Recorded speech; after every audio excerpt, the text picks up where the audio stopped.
ಆತ್ಮೀಯ ಬಂಧುಗಳೇ, ಶ್ರೀಮದ್ ಭಾಗವತಂ ಸ್ಕಂದ 3 ಭಾಗ 2 ಅಧ್ಯಾಯ 23 ದೇವಹೂತಿಯ ಪ್ರಲಾಪ. ಇದರಿಂದ ಇವತ್ತು 2 ಶ್ಲೋಕಗಳನ್ನು ತಿಳ್ಕೊಳ್ಳೋಣ.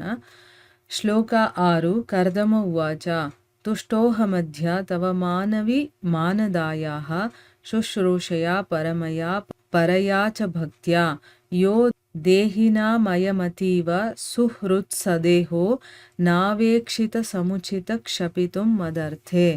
ಅನುವಾದ. ಕರ್ದಮ ಮುನಿಯು ಹೀಗೆ ಹೇಳಿದನು: ಸ್ವಯಂಭೂವ ಮನುವಿನ ಗೌರವಾನ್ವಿತ ಪುತ್ರಿಯೇ, ನಿನ್ನ ಮಹಾಭಕ್ತಿ ಮತ್ತು ಉತ್ಕೃಷ್ಟವಾದ ಪ್ರೀತಿಯುತ ಸೇವೆಯಿಂದ ನಾನು ಈ ದಿನ ತುಂಬ ಪ್ರಸನ್ನನಾಗಿದ್ದೇನೆ. ದೇಹಧಾರಿಗಳಿಗೆ ದೇಹವು ಅತ್ಯಂತ ಪ್ರಿಯವಾದದ್ದು. ನನ್ನ ಉಪಯೋಗಕ್ಕಾಗಿ ಅಂತಹ ದೇಹವನ್ನೂ ಕೂಡ ನೀನು ನಿರ್ಲಕ್ಷಿಸಿರುವುದನ್ನು ಕಂಡು ನಾನು ವಿಸ್ಮಿತನಾಗಿದ್ದೇನೆ. ಶ್ಲೋಕ 7. ಯೇ ಮೇ ಸ್ವಧರ್ಮ ನಿರತಸ್ಯ ತಪಸ್ಸಮಾಧಿ ವಿದ್ಯಾತ್ಮ ಯೋಗ ವಿಜಿತ ಭಗವತ್ ಪ್ರಸಾದಾಃ ತಾನೇವ ತೇ ಮದನು ಸೇವೆಯ ಯಾವರುದ್ಧಾನ್ ದೃಷ್ಟಿಂ ಪ್ರಪಶ್ಯ ವಿತರಾಮ್ಯ ಭಯಾನ ಶೋಕಾನ್. ಅನುವಾದ. ಕರ್ದಮ ಮುನಿ ಹೀಗೆ ಮುಂದುವರೆಸಿದನು: ನನ್ನದೇ ಆದ ನಿಷ್ಠುರವಾದ ಧಾರ್ಮಿಕ ಜೀವನ, ಧ್ಯಾನ ಮತ್ತು ಕೃಷ್ಣ ಪ್ರಜ್ಞೆಯನ್ನು ಸಾಧಿಸುವಲ್ಲಿ ನಾನು ಭಗವಂತನ ಆಶೀರ್ವಾದವನ್ನು ಪಡೆದಿದ್ದೇನೆ. ಭಯ ಮತ್ತು ಶೋಕಗಳಿಂದ ಮುಕ್ತವಾದ ಈ ಸಿದ್ಧಿಗಳನ್ನು ನೀನಿನ್ನೂ ಅನುಭವಿಸಿಲ್ಲವಾದರೂ ನನ್ನ ಸೇವೆಯಲ್ಲಿ ನೀನು ತೊಡಗಿದ್ದ ಕಾರಣ ಆ ಎಲ್ಲ ಸಿದ್ಧಿಗಳನ್ನು ನಾನು ನಿನಗೆ ನೀಡುತ್ತೇನೆ. ನೀನೀಗ ಸುಮ್ಮನೆ ಅವುಗಳನ್ನು ನೋಡು. ಅವು ಎಷ್ಟು ಸುಂದರ ಎಂಬುದನ್ನು ತಿಳಿಯಲು ನಾನು ನಿನಗೆ ಅತೀಂದ್ರಿಯ ದೃಷ್ಟಿಯನ್ನು ನೀಡುತ್ತಿದ್ದೇನೆ. ಇವು ಶ್ಲೋಕಗಳು ಮತ್ತು ಅವುಗಳ ಅನುವಾದ. ಈಗ ಭಾವಾರ್ಥದ ಮೂಲಕ ನಾವು ಇದರ ಅರ್ಥವನ್ನು ತಿಳ್ಕೊಳ್ಳೋ ಪ್ರಯತ್ನ ಮಾಡೋಣ. ಹೋದ ಭಾಗದಲ್ಲಿ ನಾವೇನು ತಿಳ್ಕೊಂಡ್ವಿ? ತನ್ನ ಪತಿಗೆ ಸಂಪೂರ್ಣವಾಗಿ ಅರ್ಪಣೆ ಮಾಡಿಕೊಂಡಿದ್ದಂತಹ ಮನುಪುತ್ರಿ ಅವನನ್ನು ದೈವಕ್ಕಿಂತ ಶ್ರೇಷ್ಠ ಅಂತ ಭಾವಿಸಿ ನೋಡ್ಕೊಳ್ತಾ ಇದ್ಲು.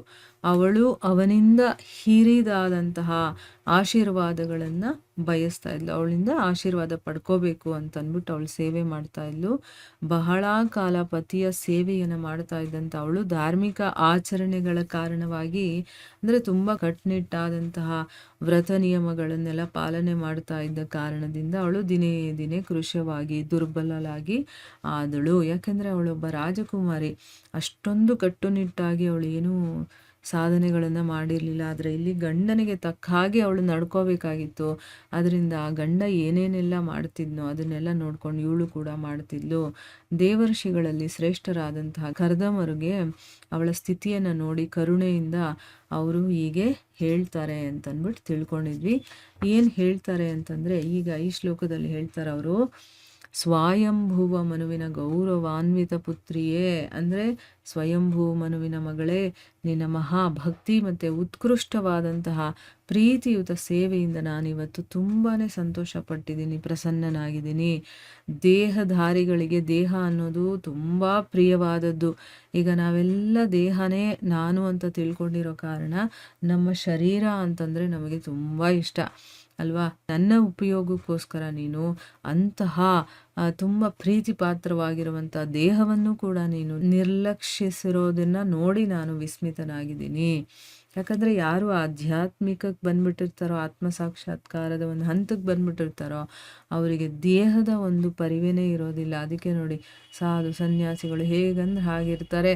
ಮತ್ತು ಅವರು ದೇಹಕ್ಕೋಸ್ಕರ ದುಡ್ಕೊಂಡು ಟೈಮ್ ವೇಸ್ಟ್ ಮಾಡೋದಿಲ್ಲ. ಅವರು ಸಾಧನೆಯಲ್ಲಿ ತಮ್ಮ ಜೀವನವನ್ನೇ ಕಳೀತಾರೆ. ಅಂದರೆ ಯಾರು ಆಧ್ಯಾತ್ಮಿಕದಲ್ಲಿ ಇನ್ನೂ ಅಂಥ ಮಟ್ಟಕ್ಕೆ ಹೋಗಿರೋದಿಲ್ವೋ ಅವರಿಗೆಲ್ಲ ತಮ್ಮ ಶರೀರ ಅಂತಂದರೆ ತುಂಬ ಪ್ರೀತಿ ಪಾತ್ರವಾಗಿರುತ್ತೆ.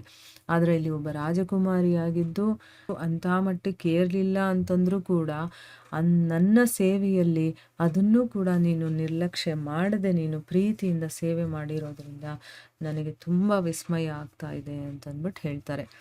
ಈಗ ಭಾವಾರ್ಥದಲ್ಲಿ ಗುರುಗಳೇನು ಹೇಳಿದ್ದಾರೆ ಇದರ ಬಗ್ಗೆ ಅಂತ ತಿಳ್ಕೊಳ್ಳೋಣ. ಪ್ರತಿಯೊಬ್ಬನಿಗೂ ತನ್ನ ದೇಹವು ಬಹಳ ಪ್ರಿಯವಾದಿದ್ದು. ಹಾಗಿದ್ದೂ ಕೂಡ ದೇವಹೂತಿಯು ತನ್ನ ಪತಿಗೆ ಎಷ್ಟು ನಿಷ್ಠಳಾಗಿದ್ದಾಳೆಂದರೆ ಆತನಿಗೆ ತುಂಬ ಶ್ರದ್ಧೆಯಿಂದ, ಸೇವಾಭಾವ ಮತ್ತು ಗೌರವದಿಂದ ಉಪಚರಿಸಿದಳು. ಮಾತ್ರವಲ್ಲ, ತನ್ನ ವೈಯಕ್ತಿಕ ಆರೋಗ್ಯದ ಬಗ್ಗೆ ಕೂಡ ಅವಳು ಸ್ವಲ್ಪವೂ ಗಮನ ಕೊಡಲಿಲ್ಲ ಎಂದು ಇಲ್ಲಿ ಸೂಚಿಸಲಾಗಿದೆ. ಆದುದರಿಂದಲೇ ಅದನ್ನು ಸ್ವಾರ್ಥರಹಿತ ಸೇವೆ ಎಂದು ಕರೆಯಲಾಗಿದೆ. ಈಗ ಪ್ರತಿಯೊಬ್ಬ ಜೀವಿಗೂ ಕೂಡ ತನ್ನ ದೇಹ ಅತ್ಯಂತ ಪ್ರೀತಿ ಪಾತ್ರವಾಗಿರುತ್ತೆ.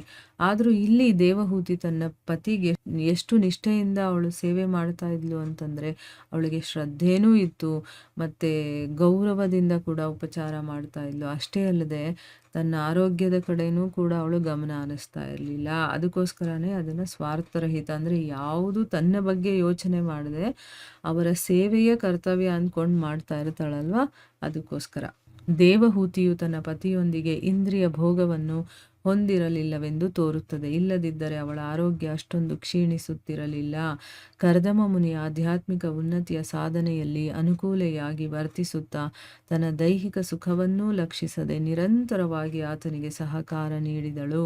ಪತಿವ್ರತೆಯಾದ ಮತ್ತು ಸುಶೀಲೆಯಾದ ಪತ್ನಿಯು ಎಲ್ಲ ಸಂದರ್ಭದಲ್ಲೂ, ಅದರಲ್ಲಿಯೂ ಪತಿಯು ಕೃಷ್ಣ ಪ್ರಜ್ಞೆಯಲ್ಲಿ ತೊಡಗಿದ್ದಾಗ ಆತನೊಂದಿಗೆ ಸಹಕರಿಸುವುದು ಆಕೆಯ ಕರ್ತವ್ಯವಾಗಿರುತ್ತದೆ. ಈ ಪ್ರಕರಣದಲ್ಲಿಯಂತೂ ಪತಿಯೂ ಕೂಡ ಪತ್ನಿಗೆ ಅಪಾರವಾದ ಗೌರವ ಸಲ್ಲಿಸಿದ್ದಾನೆ. ಸಾಮಾನ್ಯ ವ್ಯಕ್ತಿಯೊಬ್ಬನ ಪತ್ನಿಯಿಂದ ಇದನ್ನು ನಾವು ನಿರೀಕ್ಷಿಸುವಂತಿಲ್ಲ. ಇಲ್ಲಿ ದೇವಹೂತಿ ತನ್ನ ಪತಿಯ ಜೊತೆ ಇಂದ್ರಿಯ ಭೋಗವನ್ನು ಕೂಡ ಹೊಂದಿರಲಿಲ್ಲ ಅಂತ ಕಾಣಿಸುತ್ತೆ ಅಂತ ಇಲ್ಲಿ ಹೇಳ್ತಾ ಇದ್ದಾರೆ. ಇಲ್ಲ ಅಂತಂದರೆ ಅವಳ ಆರೋಗ್ಯ ಅಷ್ಟೊಂದು ಕ್ಷೀಣಿಸ್ತಾ ಇರಲಿಲ್ಲ. ಅಂದರೆ ಅವಳಿಗೆ ಏನು ಬೇಕೋ ಅದೆಲ್ಲ ಸಿಕ್ಕಿದ್ದಿದ್ರೆ, ಆ ಶರೀರಕ್ಕೆ ಏನು ಬೇಕೋ ಅದೆಲ್ಲನೂ ಸಿಕ್ಕಿದ್ದಿದ್ರು ಕೂಡ ಅವಳು ಆರೋಗ್ಯವಾಗಿರ್ತಾ ಇದ್ಲು. ಆದರೆ ತನ್ನ ಇಂದ್ರಿಯಗಳಿಗೆ ಅವಳು ಇಂಪಾರ್ಟೆನ್ಸ್ ಕೊಡಲಿಲ್ಲ. ತನ್ನ ಗಂಡನ ಸೇವೆ ಮಾಡೋದು ಒಂದೇ ನನ್ನ ಕರ್ತವ್ಯ ಅಂತ ಮಾಡ್ತಾ ಇದ್ಲು. ಇಲ್ಲಿ ಕರ್ದಮ ಮುನಿ ಆಧ್ಯಾತ್ಮಿಕ ಸಾಧನೆಯಲ್ಲಿ ತೊಡಗಿರುವಂಥವ್ರು. ಅವರ ಸಾಧನೆಯ ಉನ್ನತಿಯಲ್ಲಿ ಏನು ಅನುಕೂಲ ಬೇಕೋ ಅದಕ್ಕೆ ಏನೇನು ಬೇಕೋ ಆ ರೀತಿ ಸಹಕಾರವನ್ನು ಕೊಡ್ತಾ ಹೋದಲೇ ಹೊರತು ತನ್ನ ದೈಹಿಕ ಸುಖವನ್ನು ಕೂಡ ಅವಳು ಲಕ್ಷಿಸಲಿಲ್ಲ. ಪತಿವ್ರತೆಯಾಗಿರುವಂಥ ಮತ್ತು ಸುಶೀಲೆಯಾಗಿರುವಂತಹ ಪತ್ನಿ ಈ ರೀತಿ, ಅದರಲ್ಲೂ ಕೂಡ ಅವನೊಬ್ಬ ಭಕ್ತನಾಗ್ಬಿಟ್ಟಿದ್ರೆ ಅವನಿಗೆ ಏನೇನು ಬೇಕೋ ಅದಕ್ಕೆ ಸಹಕಾರವನ್ನು ಕೊಡೋದೇ ಹೆಂಡತಿಯ ಕರ್ತವ್ಯವಾಗಿಬಿಟ್ಟಿರುತ್ತೆ. ಇಲ್ಲಿ ಗಂಡ ಕೂಡ ಹೆಂಡತಿಗೆ ಅಷ್ಟೇ ಗೌರವವನ್ನು ಕೊಡ್ತಾ ಇದ್ದಾನೆ. ಈಗ ಸಾಮಾನ್ಯ ಒಬ್ಬ ವ್ಯಕ್ತಿ ಇರ್ತಾನಲ್ಲ, ಅವನ ಒಂದು ಹೆಂಡತಿಯಿಂದ ಈ ರೀತಿಯೆಲ್ಲ ನಿರೀಕ್ಷೆ ಮಾಡೋದಕ್ಕಾಗೋದಿಲ್ಲ. ಆದರೆ ಇಲ್ಲಿ ಗಂಡ ಕೂಡ ಸಾಮಾನ್ಯದವನಲ್ಲ, ಉನ್ನತ ಮಟ್ಟದಲ್ಲಿರುವಂಥವನು. ಅದಕ್ಕೋಸ್ಕರ ಅವಳ ಹೆಂಡತಿಯಾಗಿ ಬಂದಿರೋಳು ಕೂಡ ಅದೇ ರೀತಿ ಇದ್ಕೊಂಡು ತನ್ನ ಸೇವೆಯನ್ನು ಮಾಡ್ತಾ ಇದ್ದಾಳೆ ಅನ್ನೋದು ಇದರ ಅರ್ಥ. ಮುಂದುವರೆದು ಕರ್ದಮ ಮುನಿಗಳು ಹೇಳ್ತಾರೆ, ನನ್ನದೇ ಆದಂಥ ನಿಷ್ಠುರವಾಗಿರುವಂತಹ ಧಾರ್ಮಿಕ ಜೀವನ, ಅಂದರೆ ನಾನು ನಡೆಸ್ತಾ ಇರುವಂಥ ಒಂದು ಜೀವನ ಇದೆಯಲ್ಲ, ಇದು ನಿಷ್ಠುರವಾಗಿರುವಂಥ ಧಾರ್ಮಿಕ ಜೀವನ. ತುಂಬ ಕಷ್ಟ ಇರುತ್ತೆ ಅದರಲ್ಲಿ, ಮತ್ತು ಧ್ಯಾನ ಮತ್ತು ಭಗವಂತನನ್ನು ಸಾಧಿಸ್ಕೊಳ್ಳೋದ್ರಲ್ಲಿ ಅವನ ಆಶೀರ್ವಾದ ನನಗೆ ಸಿಕ್ಕಿದೆ. ಅಂದರೆ ಈ ವ್ರತಗಳು, ತಪಸ್ಸು ಇದೆಲ್ಲ ಮಾಡ್ತಾ ಇರ್ತಾರೆ. ಸಾಧನೆ ಮಾಡಬೇಕಾದ್ರೆ ಅವರು ಹೊಟ್ಟೆ ಬಟ್ಟೆ ಇದ್ರ ಕಡೆ ಯಾವುದ್ರ ಕಡೆನೂ ಗಮನ ಇರೋದಿಲ್ಲ. ಅವರು ತಪಸ್ಸಿನಲ್ಲಿ ಸದಾ ಲೀನರಾಗಿರ್ತಾರೆ, ಧ್ಯಾನದಲ್ಲಿ ಮುಳುಗಿರ್ತಾರೆ, ಭಗವಂತನ ಸೇವೆಯಲ್ಲಿ ಮುಳುಗಿರ್ತಾರೆ. ಈ ರೀತಿಯೆಲ್ಲ ನಾನು ನಿಷ್ಠುರವಾಗಿ ಈ ರೀತಿಯ ಜೀವನವನ್ನು ನಡೆಸ್ತಾ ಇರೋದ್ರಿಂದ ಭಗವಂತನ ಆಶೀರ್ವಾದ ನಾನು ಪಡ್ಕೊಂಡಿದ್ದೀನಿ. ಅವನ ಆಶೀರ್ವಾದ ಇರೋದ್ರಿಂದ ಕರ್ದಮ ಮುನಿಗಳಿಗೆ ಏನು ವೀಕ್ನೆಸ್ಸು ಅಥವಾ ಶರೀರಕ್ಕೇನೋ ತೊಂದರೆ ಆ ರೀತಿಯೆಲ್ಲ ಏನೂ ಆಗ್ತಾ ಇಲ್ಲ, ಮತ್ತು ಆರೋಗ್ಯವಾಗಿದ್ದಾರೆ. ಯಾಕೆ?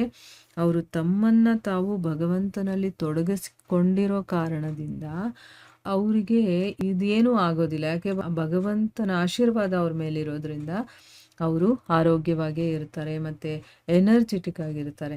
ಭಯ ಮತ್ತು ಶೋಕಗಳಿಂದ ಮುಕ್ತವಾದಂಥ ಈ ಸಿದ್ಧಿಗಳನ್ನು ನೀನಿನ್ನೂ ಅನುಭವಿಸಿಲ್ಲ. ಅಂದರೆ ನೀನು ಆಧ್ಯಾತ್ಮಿಕದಲ್ಲಿ ಈಗ ತೊಡಗ್ತಾ ಇರುವಂಥವಳು. ಇಂಥ ಸಿದ್ಧಿಗಳು ಬಂದ್ಬಿಡ್ತು ಅಂತಂದರೆ ಭಯ ಶೋಕ ಯಾವುದೂ ಇರೋದಿಲ್ಲ. ಆದರೆ ನೀನು ಇನ್ನೂ ಅದನ್ನು ಅನುಭವಿಸಿಲ್ಲ. ಆದರೂ ಕೂಡ ನನ್ನ ಸೇವೆಯಲ್ಲಿ ನೀನು ತೊಡಗಿರುವ ಕಾರಣ ಈ ಎಲ್ಲ ಸಿದ್ಧಿಗಳನ್ನು ನಾನು ನಿನಗೆ ಕೊಡ್ತೀನಿ. ನೀನೀಗ ಸುಮ್ಮನೆ ಅದನ್ನೆಲ್ಲ ನೋಡು, ಅದೆಷ್ಟು ಚೆನ್ನಾಗಿರುತ್ತೆ ಅನ್ನೋದನ್ನು ನೀನು ತಿಳ್ಕೊಬೋದು. ಅದಕ್ಕೆ ಬೇಕಾಗಿರುವಂಥ ಅತೀಂದ್ರಿಯ ದೃಷ್ಟಿಯನ್ನು ನಾನು ಕೊಡ್ತೀನಿ. ನೋಡಿ, ಇದನ್ನೆಲ್ಲ ನೋಡಬೇಕು ಅಂತಂದರೆ ಈ ಸಾಮಾನ್ಯವಾದ ಐಹಿಕ ಕಣ್ಣುಗಳಿಂದ ನೋಡೋದಕ್ಕೆ ಸಾಧ್ಯ ಇಲ್ಲ. ಅದಕ್ಕೆ ದಿವ್ಯ ದೃಷ್ಟಿ ಅಂತ ಹೇಳ್ತಾರೆ, ಅತೀಂದ್ರಿಯ ದೃಷ್ಟಿ. ಈ ಇಂದ್ರಿಯಗಳಿಗೆ ಎಟಕದೇ ಇರುವಂಥದ್ದು, ಈ ಇಂದ್ರಿಯಗಳಿಂದ ನೋಡೋಕ್ಕಾಗದೇ ಇರುವಂಥ ಒಂದು ದಿವ್ಯವಾದಂಥ ದೃಷ್ಟಿಯನ್ನು ನಾನು ನಿನಗೆ ಕೊಡ್ತೀನಿ ಅಂತ. ನೋಡಿ, ಇಲ್ಲಿ ಬರೀ ಅವಳು ಏನೂ ಸಾಧನೆಗಳನ್ನು ಮಾಡದೆ, ಯಾರು ಆಲ್ರೆಡಿ ಸಾಧನೆ ಮಾಡಿ ಸಿದ್ಧಿಯನ್ನು ಪಡೆದಿರ್ತಾರೋ ಅಂಥವರ ಸೇವೆ ಮಾಡದ ಕಾರಣದಿಂದನೇ ಅವಳಿಗೂ ಕೂಡ ಇದೆಲ್ಲ ಸಿಕ್ತು. ಅದಕ್ಕೆ ಹೇಳೋದು, ದಾಸರಾದರೆ ನಮಗೆ ಬೇಗ ಆ ಭಗವಂತ ಒಲಿತಾನೆ ಅಂತ ಹೇಳ್ತಾರಲ್ವಾ. ಭಗವಂತನಿಗೆ ತನ್ನಿಗೆ ಸೇವೆ ಮಾಡೋರಿಗಿಂತ ತನ್ನ ಸೇವಕರಾಗೋದು ತುಂಬ ಇಷ್ಟ ಅಂತ ಹೇಳ್ತಾರೆ. ಇಲ್ಲಿ ನಾವು ಗುರುಗಳ ಪಾದವನ್ನು ಹಿಡ್ಕೋಬೇಕು ಅಂತ ಹೇಳ್ತೀವಿ. ಇಲ್ಲ, ಯಾರಾದರೂ ಸದ್ಗುರುಗಳು, ಸಂತರು ಅವ್ರ ಪಾದಗಳನ್ನು ಹಿಡ್ಕೊಂಡ್ರೆ ಸಾಕು ನಾವು, ಅಥವಾ ಅವ್ರ ಜೊತೇಲಿ ಇದ್ಕೊಂಡು ಅವ್ರ ಸೇವೆ ಮಾಡಿದ್ರು ಸಾಕು, ನಾವು ಕೂಡ ಭಗವಂತನ ಹತ್ರ ಹೊರಟೋಗ್ತೀವಿ ಅಂತ ಹೇಳ್ತಾರಲ್ಲ. ಆ ರೀತಿಯಲ್ಲಿ ಅವಳು ಏನೂ ಸಾಧನೆ ಮಾಡದೆ ಆ ಪತಿಯನ್ನೇ ಸರ್ವಸ್ವ ಅಂತ ತಿಳ್ಕೊಂಡು ಅವನ ಸೇವೆನೇ ನನಗೆ ಮುಖ್ಯ ಅಂದ್ಕೊಂಡು ತನ್ನ ದೇಹದ ಪರಿವೇನೂ ಇಲ್ಲದೆ, ಆರೋಗ್ಯದ ಬಗ್ಗೆ ಕಾಳಜಿನೂ ವಹಿಸದೆ ಅವರ ಸೇವೆಯಲ್ಲಿ ತನ್ನನ್ನು ತಾನು ತೊಡಗಿಸ್ಕೊಂಡಿದ್ದ ಕಾರಣದಿಂದ ಅವ್ರಿಗೇನೆಲ್ಲ ಸಿದ್ಧಿಗಳು ಸಿಕ್ಕಿತ್ತೋ ಅದನ್ನು ಅವರು ಇವಳಿಗೆ ನಾನು ಕೊಡ್ತೀನಿ ಅಂತಂದ್ಬಿಟ್ಟು ಹೇಳ್ತಾ ಇದ್ದಾರೆ. ಇದರ ಮುಂದುವರೆದ ಭಾಗ ಇನ್ನೂ ಇದೆ. ಭಾವಾರ್ಥದಲ್ಲಿ ಗುರುಗಳು ಏನು ಹೇಳಿದಾರೋ ಅದನ್ನು ನಾವು ಮುಂದಿನ ಭಾಗದಲ್ಲಿ ತಿಳ್ಕೊಳ್ಳೋಣ. ಹರೇ ಕೃಷ್ಣ.